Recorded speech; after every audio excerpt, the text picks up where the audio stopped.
All right, so today we start section 5 of the course on finance. And as you may recall, this is a little loud, isn't it?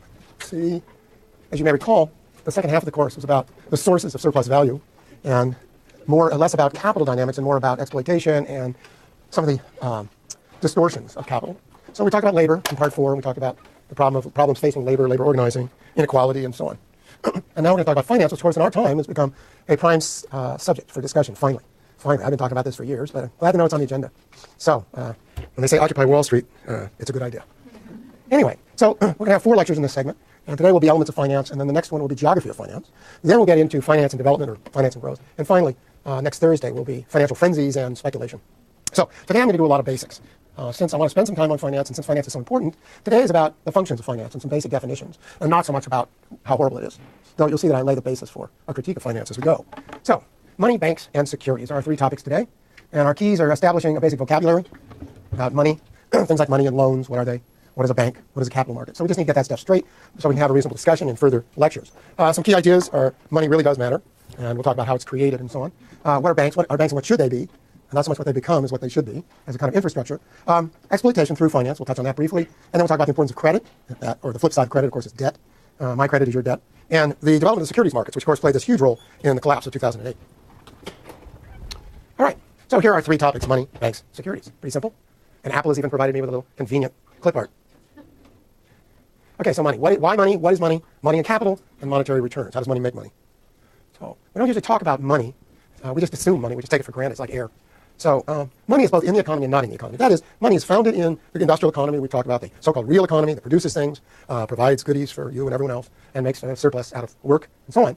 And but it's also money's a part, and it's very important to treat money and the financial sector on its own terms and to realize that it makes a difference. So in economics, there's a long-standing divide about this. And in conventional economics, finance really doesn't matter. It is called in neoclassical theory a veil over the real economy. And there hasn't been very much serious investigation of the role of money. Money just basically plays a passive role vis-a-vis markets in real commodities. So, and the way that's usually put in financial theory is money as a veil. Now, there is financial economics, which tries to deal with how financial markets work and so on, but it never really takes up this question of what is money vis-a-vis the real economy. Now, there's another tradition that goes back at least to Karl Marx and maybe beyond, in which money really matters and money makes a difference. I think it goes back to at least Stuart in the 18th century, and of course, came back in the 20th century with Keynes. But today, in today's economics, you're not only supposed to forget Marx, you're supposed to forget Keynes. And we talked about fiscal simulation and so on, and Keynesian theory and how that's now somehow very, very radical and unacceptable. So money, Keynes was interested in the role that money played. He was actually a financial speculator himself, made quite a bit of money on the London stock market, and he understood that money mattered, and that money mattered in a crisis, money mattered in growth, and so on. And Marx goes at great pains to talk about money and how it emerges in the development of capitalism and becomes capital, and therefore becomes a kind of moving force in the capitalist economy. Money in popular thought is kind of a mishmash. I think all of us understand, most of us don't think about money's economic functions, but we do understand that getting money gives you power. That in a totally marketized economy where money provides you the means of buying anything and everything, money is a kind of power. And it's also political power. I think you understand that too. So I think people have pretty reasonable idea at least the power of money, and that they don't think money is a veil or money is nothing. However, there is a lot of popular thought that thinks money is an illusion. That you could get rid of it, and the money itself is the evil. And if you could just get rid of money and have local, what do they call these sort of neighborhood chits or something you transfer? Huh? Time banks, yeah, all kinds of sort of people's money that you could cure the system of its problems, which is also not true. And then there's the banker's popular thought, which is money is a good, or money is a service. We're doing you a favor by giving you our money. And we'll mention that along the way too. Okay, so what does money do? Money does a lot of work in the economy. Money is absolutely necessary to the basic business of market transactions. To do exchanges, you need money. We don't do barter. And more and more advanced the market is, the more you need money. Money is the means of exchange, the means of payment. So we all use money all the time. We understand that. And if and that's where the word currency comes from, that money flows. Money flows from hand to hand to hand to hand, circulates. Money also measures. We have a system, a market system, sets prices, or as they used to say in classical political economy, values. Okay, there is a valuation of commodities in the market, a valuation of everything from labor to land to pencils, and the way we measure that is in money. We say it costs $3.69. It's $369. It's all, and so money is the universal measure of values. Money is also this thing that you can get in the market, take out of the market, stick in your pocket, and save it up. Money is wealth. Money is a measure of wealth. Money is a store of wealth. Now, as markets emerged, in a big way, there's an ancient history of money, whether it's the Roman state or the Chinese state or whatever, in which money emerges here and there for a very essential business of the state or of the merchants in ancient Babylon and so on. But modern money emerges with the dominance of the market as a system of organizing production, which only appears in Europe after around 1500, as we've said before. And then the modern state, which we've also discussed before. Money emerges with modern states as a systematic part of what modern states do. And they do it both for their own purposes of paying armies, professional armies, and gaining taxes, and they do it to support the economy. In a modern economy, again, where you have universal exchange transactions, you need something to pay for it with. You need money. As economies grow over time, and this is true right up to the present, money supply needs to grow. There's more exchange, there's more things, that is more values out there, and there's more general wealth. All of that requires money to store it, to measure it, to transact it. And so money supplies generally have to grow over time. And they have to get, they'll change over time. I probably should have a separate bullet point on this, that as they grow, they've changed to become more flexible and more voluminous. And well, here in this point, I guess I covered that. Need to create new money. So you have to be able to create money to allow the economy to grow. It's like, as kids grow, the blood supply in your body has to increase. Basic money, historic money, the most common kind is precious metals, gold and silver, but also copper and nickel and other things that go into coinage. So earthly money is coinage, and that was the dominant money up until the 20th century, particularly here in California, where we dug a lot of it up.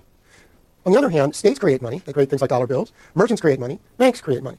And all of them are busy creating more money all the time. To get beyond the limits of metallic money, which is very heavy, it's very lumpy, it's very inconvenient, it's fine up to $10 or even $100, I suppose. But gold coins in your pocket beyond $100 become impossible. You're carrying around sacks of doubloons or something. And that might have worked for the Spanish, but it won't work anymore. Okay, what is money? And going from that point about growth of money, we need to say, well, what is the stuff that's going to grow? Well, state money is the most basic form of money that we're all familiar with.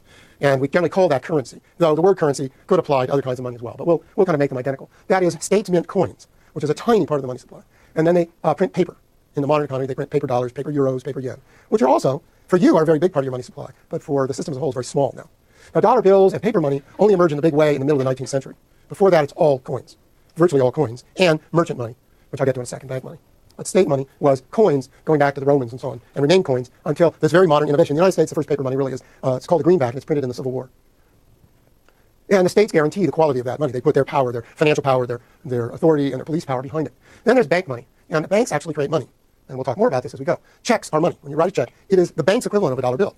That is, I write a check on Bank of America, and people accept that as money. Now, of course, I have to fill in the amount, and it goes back and it's taken out of my account, but I just give it to a store, and it's money, just as if I had the cash. So that's money, too. Credit cards and debit cards, plastic, they're now money. Now, they're very recent in this whole evolution of capitalism. They're very, very recent, but now they're quite dominant, in fact. And we use more plastic than we use cash or checks, by and large. Businesses still use a lot of checks. And those are guaranteed by the bank. In other words, I go with my bank card, I go with my debit card, and the grocery store accepts it because they know it's a Wells Fargo card, and Wells Fargo will pay them their money. Now, we may think that that's less tangible than checks, but then checks that people who are used to gold coins must have looked pretty weirdly artificial. But plastic, you can hold it in your hand. You just can't see the denominations and so on. So, money is already, by the time you get to credit cards and so on, is already starting to get less tangible and more virtual, which is my next slide, which is what is virtual. What about virtual money? I thought I had a thing about merchants creating money, but I seem to have skipped over that. Okay. So behind tangible money is a whole world of money that you never see. It's money of account. That's what it's called in financial theory. And it just means the system, the measuring system that's kept in the account books.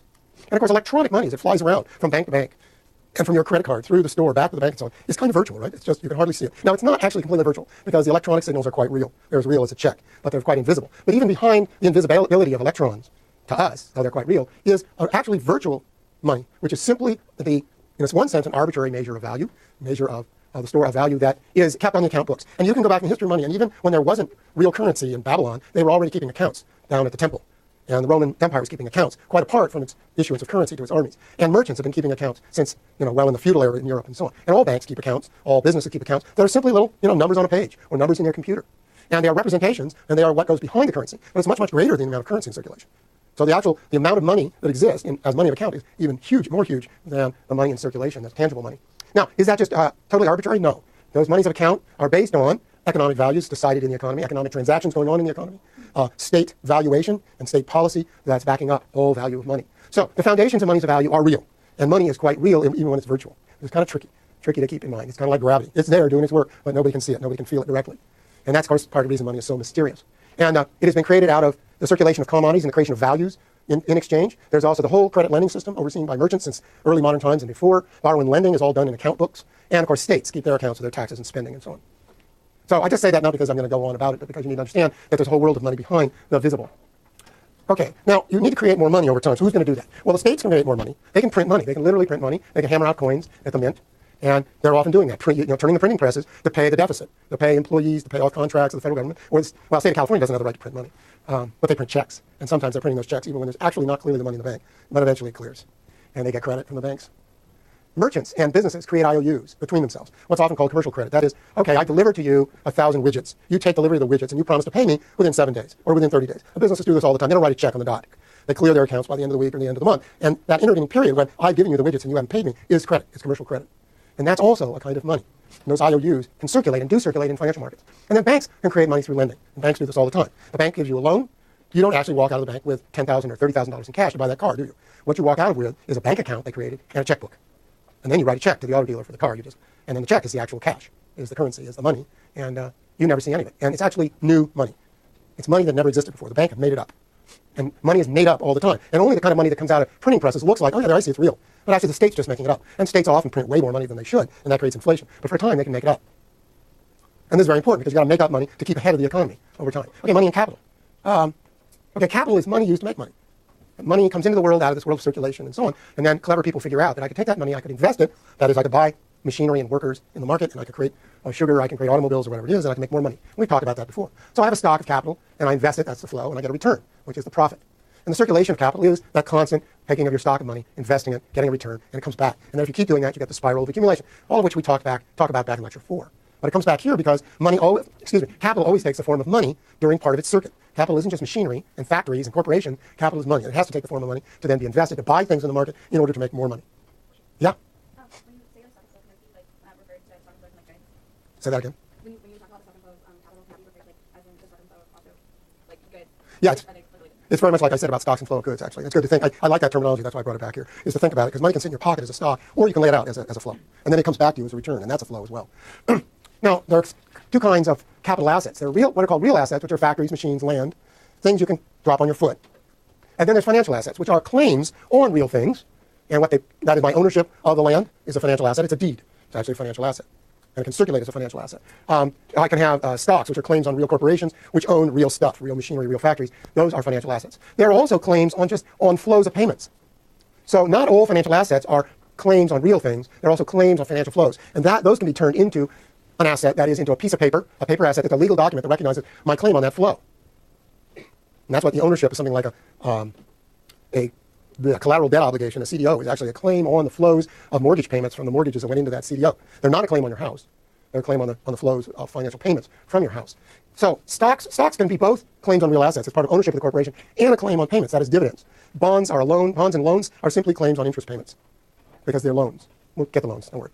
And when you've got financial assets or paper assets, what are they worth? Here's a chart going back to the 1940s. You've seen this kind of thing before. From the 40s to 70s, financial assets as a percent, at financial institutions as a percent of annual GDP was absolutely flat. But as I told you, from about 75, and especially from the early 80s, financial assets took off. Now this graph was written in 2006 or 5, 6, and you can see financial assets just went wild. What is the value of a financial asset, of a paper asset? Nobody actually knows. And it's a complicated thing about how to value all capital, and it's even more complicated to value paper assets, which have this funny kind of ability to inflate and deflate without regard to the actual financial flows and value of real things behind them. So it's a tricky game, the game of assets. And of course, when we get back to financial bubbles, we'll see that paper assets are right at the center of them. So that's why I want to introduce them here. Finance capital, as opposed to industrial capital, is capital that is focused, institutions, people who are focused on investing in those paper assets. And that's where they get their profits. Whereas industrial capital is investing in real things to produce real things and services, using real labor and so on. Both are for profits, but finance capital doesn't go through the trouble of actually making anything. And there's this nice story that one of my friends, Doug Hegland, told about Christy Romer, who's a professor here and was head of the Council of Economic Advisors for Obama, and she was speaking to a bunch of investment bankers at a conference in New York, not long after, probably in about early 2010. And somebody asked her, what do you think we should do? What would America's policy, what could we do better? And she said, why don't you make something? And she got booed, because financial capitalists do not make things. And they do not see their role as making things. And yet they feel they have a very important role. And we will see there's something to that, but not quite what they think. This is an old political cartoon from years and years ago on the financial interest. I guess those kind of cartoons start coming back here. There's a long American history tradition of fear of finance capital, which got forgotten and is now back.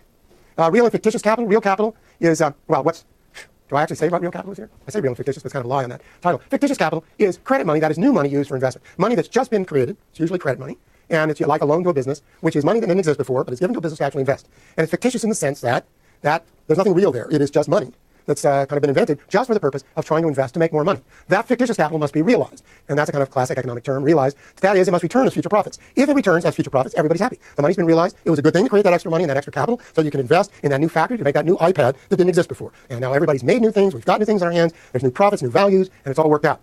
But if the fictitious capital is not made real, then you've got a problem. And there is this problem always of the speculative nature of capital. The capital is always an investment in the future. It's always a guess in the future, whether it is real investment in things. If I'm investing in a factory to make chips, I've got to understand